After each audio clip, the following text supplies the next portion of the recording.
What's going on, my eaters? It's your boy, Chef Drew, a.k.a. Chef, a.k.a. Pitmaster Drew, a.k.a. I am so excited to tell you that this week, I'm going to just jump right into this thing, Joe, because I'm still excited.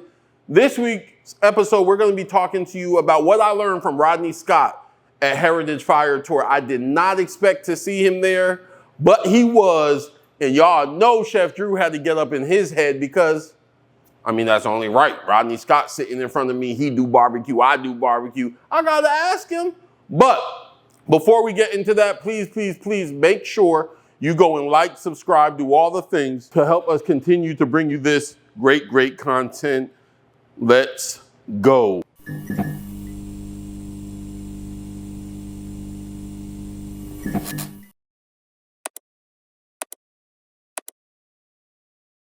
Y'all, so we were at Heritage Fire Tour, Heritage Fire Festival. I'm gonna figure out which one it is, but y'all will get it. I got to have a conversation with Rodney Scott, y'all, and it was brief, but it was meaningful and impactful, and I gleaned a lot from him. Listen, sometimes opportunities arise. Hear me when I say this. Sometimes an opportunity arises, and you just have to be ready.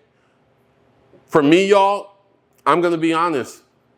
I'm not gonna find myself around any pitmaster, notable or not. I'm not gonna find myself around any pitmaster especially who's been doing this longer than me, and not ask some questions. That would be foolish. If you were a basketball player and you found yourself in the room with Michael Jordan, if you didn't talk about your skills, that would be a problem. You see what I'm saying? So I'm sitting there looking at Rodney Scott. I had to talk to him, and so we talked. There are a couple of things, I'm not going to give them to you in any real specific order. I'm just going to tell you the things that he taught me and the things that stood out to me about watching him in his element where he was working. Yeah, so I'm talking to Rodney Scott. I'm eating on one of his wings. It's very funny. I'm chewing on a chicken bone talking to Rodney Scott. He didn't mind, though. It was his chicken bone, so he did not mind. But I'm talking to him, and one of the things I experienced off the bat, Rodney was super personable, man. He was super personable. He was talking to whoever wanted to talk to him. I was watching him interact with his team. Great interaction there. Super personable.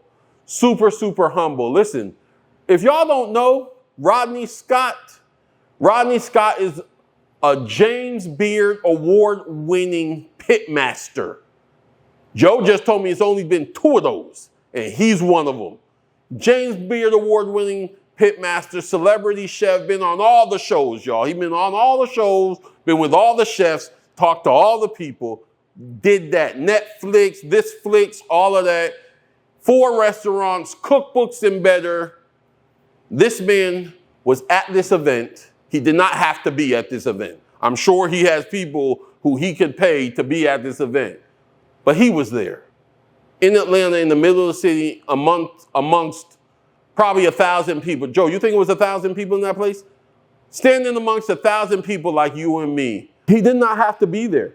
He's a celebrity chef. I'm sure, he's doing pretty good.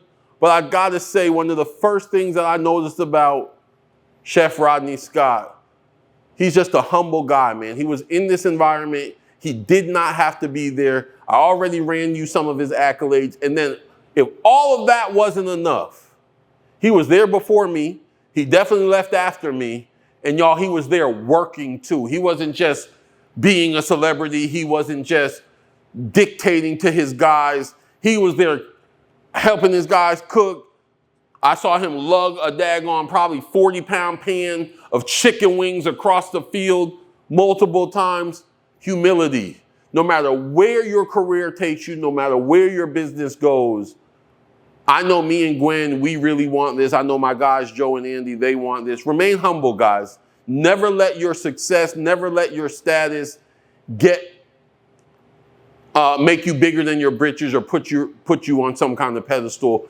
Rodney Scott was there in the heat, in the sun, slaving over the fire with his guys, talking to people, being approachable, super humble. I know I can't be in front of Rodney and not talk to him about some barbecue. That would be foolish on my part. So what I talked to him about and what I asked him about was my desire to start learning how to cook whole animals, in this case specifically whole hogs. For those of you who do not know, Rodney Scott's fingerprint resume, he is the whole hog barbecue guy. When you talk to him, you can look up the interviews. He's been cooking whole hogs his whole life. His daddy taught him. He probably teaching his kids. Whole hog is his thing. So me and Gwen have been wanting to introduce some whole hog cooking in our world at Pink's Barbecue. I've honestly been a little intimidated by it. Like, the bottom line is, cooking a whole animal takes skill and it takes some knowledge. So I'm talking to Rodney, I'm looking at him and I say, Rodney, hey, I'm wanting to start barbecuing some whole hog, but I'm a little scared. Can you tell me something? Y'all listen, you know when you're in the presence of a master. Because the way Rodney started talking to me, you could just feel like this was a man talking about something that's a part of him, that he just knows. He don't know how he know it. He don't know when he learned it. He just knows it. So he started talking to me about this, about cooking a whole hog, and he encouraged me. First, he said, you can do it. I said, okay, what would be the pointers? The first thing he said was, when you're cooking on a whole hog cooker, he says, the first thing I do, make sure after you prepare your pig now, you put it on your cooker, skin side up.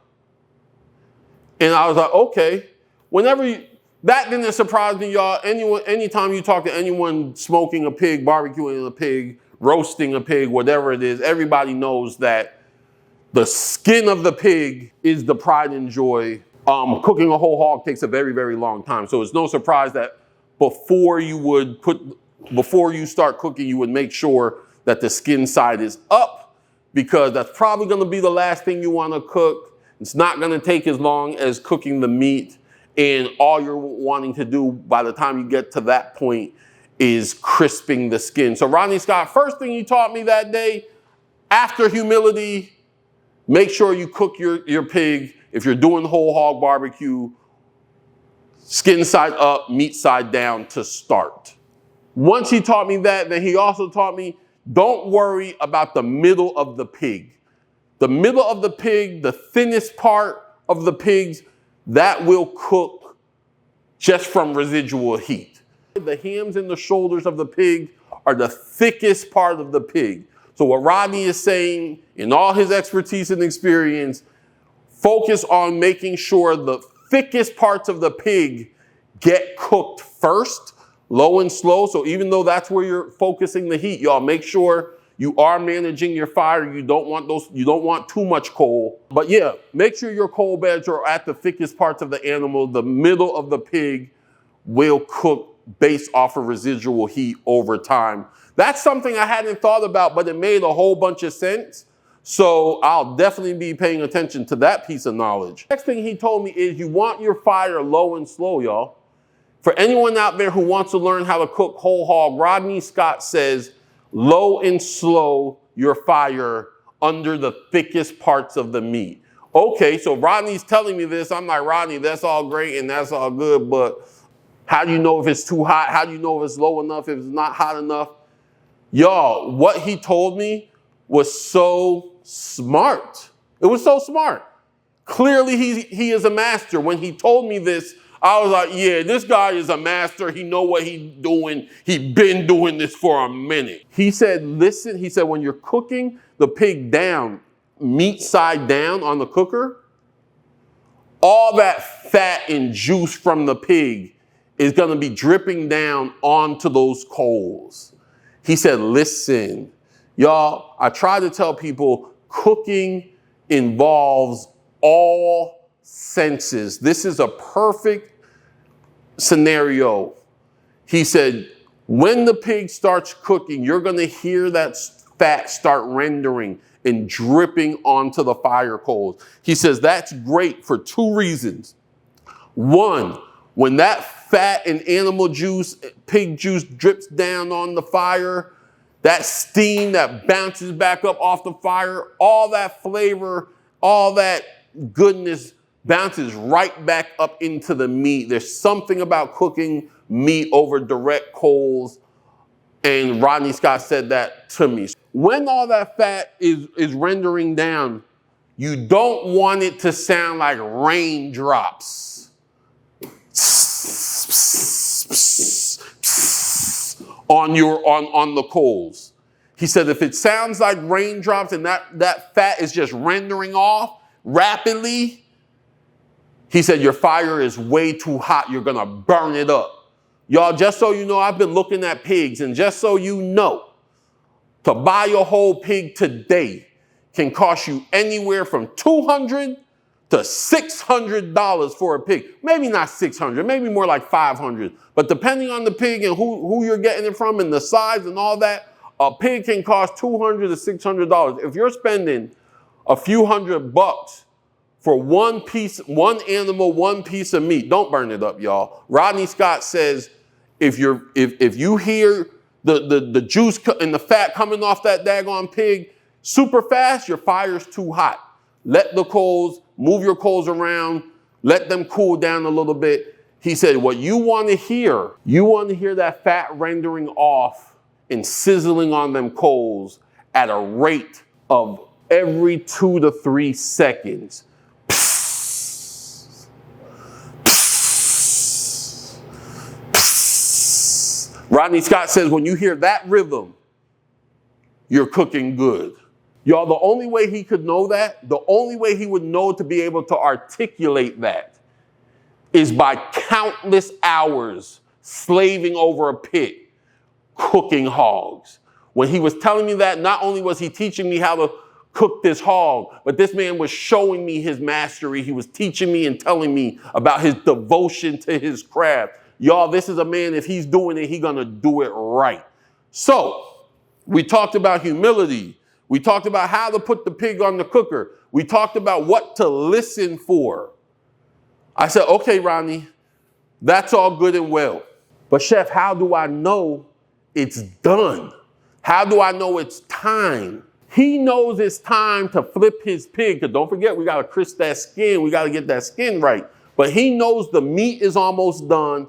It's time to crisp the skin. So when you grab the knuckle of the pig, the ankle, so to speak, of the pig, he said when you can twist that and you can feel the meat dislocate itself from the bone, and the bone, the ankle just starts to turn inside the meat.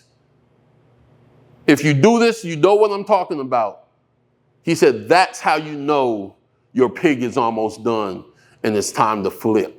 Rodney Scott says, flip it over at that point, let the fire crisp the skin.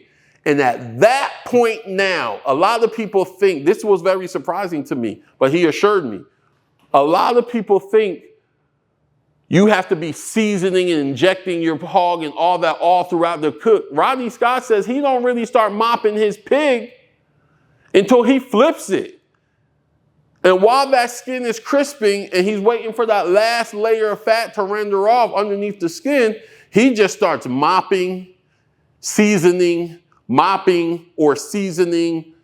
his pig. And by the time all that gets done, man, he said you'll have a nicely cooked, tender, beautiful whole hog. Listen, my time with Chef Rodney Scott, I'm going to be honest with you. All of that I just told you, I got from Rodney Scott in probably 5 minutes or less. Joe, how long was I talking to Rodney Scott? Like 5 minutes, right? 5 minutes or less. How long we been filming, Joe? This episode has been 15 minutes so far before Joe start cutting it up. And I'm trying to tell you, I talked to this man for 5 minutes. Y'all, you gotta make it happen when the opportunity presents itself. This man is a master at the craft that I do. I was not gonna let the opportunity pass without me learning something from him. And I learned so much. I am so excited. Since I talked to him, I've been talking to my farmer friends. I think I got it dialed in. My pig is coming. And guess what? I'm gonna show you all about that too. Rodney Scott, you taught me so much in such a little bit of time, but y'all, the one of the biggest takeaways for me, when I went up to Rodney Scott and introduced myself, the first thing he said to me was, I was wearing a Pink's Barbecue shirt, just like this. He said, "Hey, yo, bro, that's you?"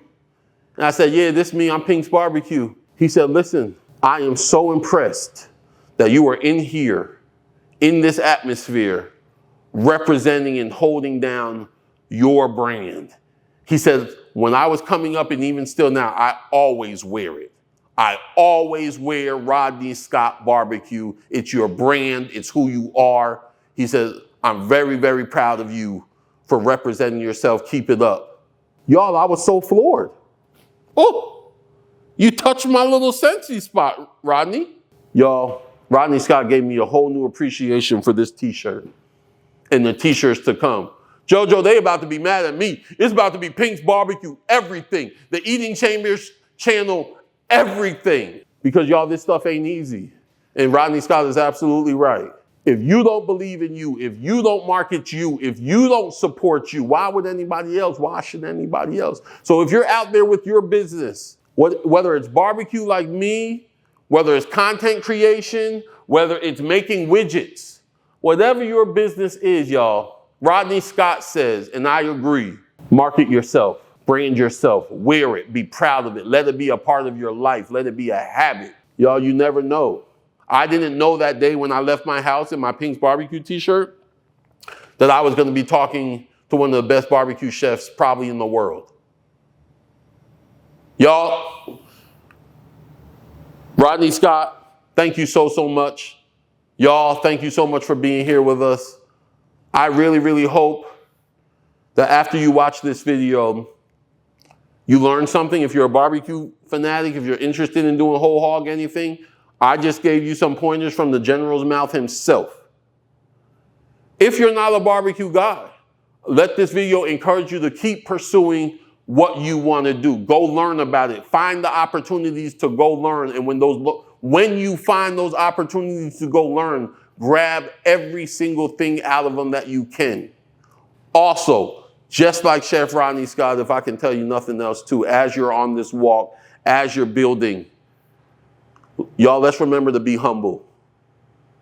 Don't let our success, don't let our knowledge, skills, and abilities or perceived status make us think that we're holier than thou or better than everyone. Show up, help, be humble, talk to people, be like Rodney Scott. Y'all, until next time, thank you so, so, so much for taking your time to be with us, hear what we got to say. Please make sure you like, subscribe, do all the things so we can keep bringing you this great, great content. Make sure you also go check out my brother and his homeboy Chuck, my homeboy too, John and Chuck, with Last Night's Coffee. Last Night's Coffee with John and Chuck on all podcast platforms. Great, great guys, great, great content. Until next time, y'all, we are gone. Thanks, Rodney Scott.